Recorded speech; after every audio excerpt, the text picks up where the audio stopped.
we're back. My video camera crew kind of got lost on me there, so we're jumped ahead a little bit. Having too much fun, that's the tip of the day. Have too much fun. We got quite a few things done. I'm going to kind of point them out, shout at you. I don't know, we got a steering wheel kind of mocked up. It's a little long. We don't know about our seat yet.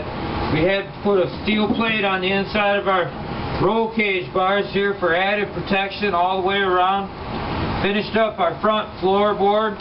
We got these extra pieces in here that aren't painted. They're called foot bars.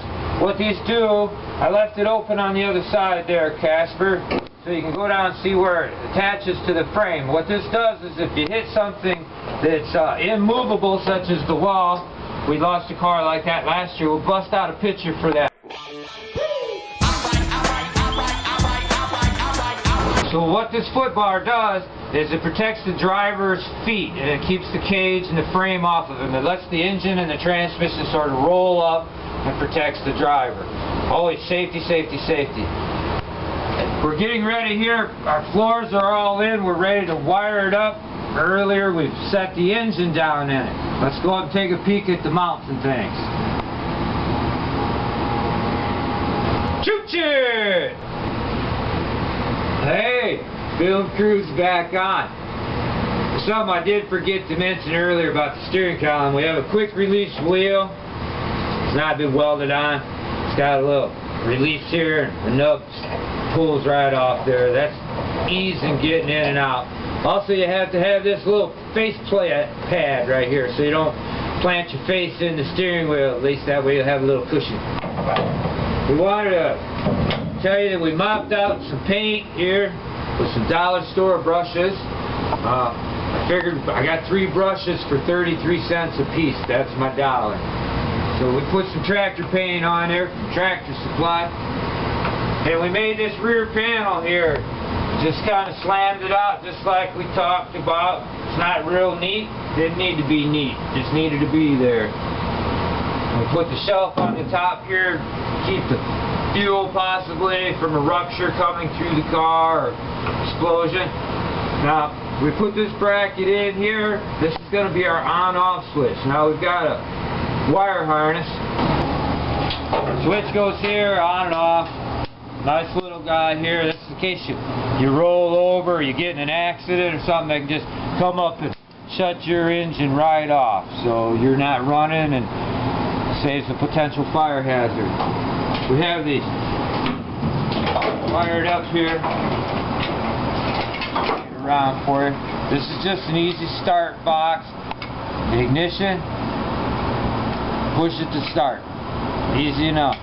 We still have to make the shifter. We've just got the transmission and engine in, and some of the other mock-up pieces that weren't made before now have to be made for real. So we're going to, here in a few moments, we're going to take a break and take you on up to see what modifications we did to the firewall, the engine mounts to set this 84 Camaro Berlinetta 305 4-barrel engine with its 700 R4 transmission into place in our Chrysler car with our Ford frame and our GM powered contraption. We're going to sing some grunge music. We're gonna grunge it. We're gonna grunge it. We're gonna grunge it. Well, we're back up here to the front of the, we've got our little play sheet here so we know what we're talking about to you guys. Even maybe cleaned up a little. Kisses. Kisses and love for everybody. Alright, we got this is the 84 Camaro 4-barrel 305. Down here in the bottom, we've installed what we call a Howe mount. It's produced by a company called Howe that makes race car parts. We use a little tube standard. We drop up off the frame. There's a slug in here that has a 1/2-inch threaded hole, so we can just screw our bolt right in there. Slides back and forth. Right now we're having a little dilemma. Down here in the bottom, our steering box is very close to our exhaust manifold, so we're going to fish around in the parts bin, try and get us something else going. This old car here came with pedals down through the floor and just a little old single reservoir master cylinder. What we've done is updated. This again is out of your 84 Camaro We made a plate that fit over the back of the booster, mounted everything together, and then welded the plate up.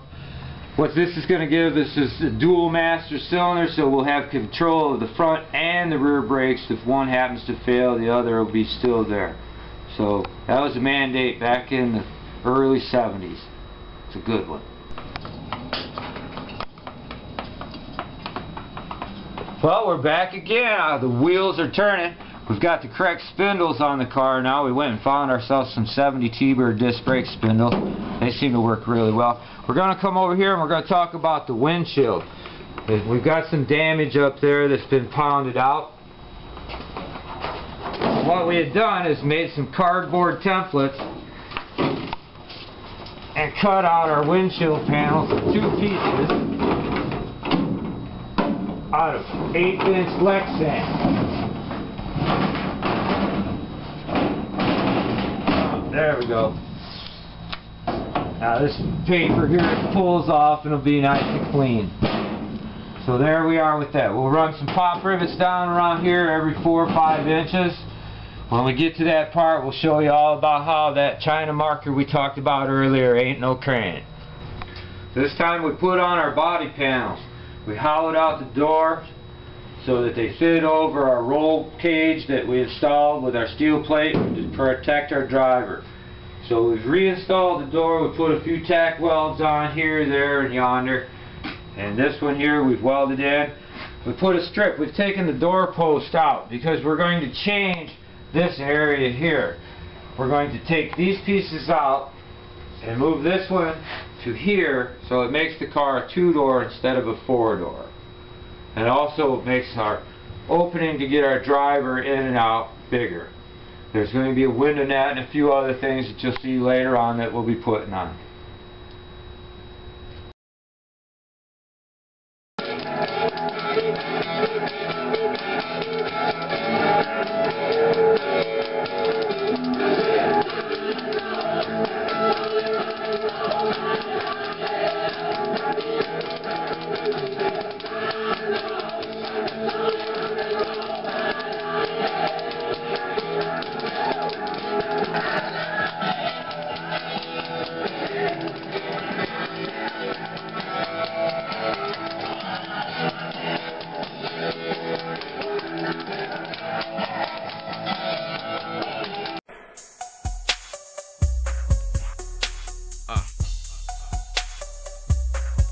Some that LTD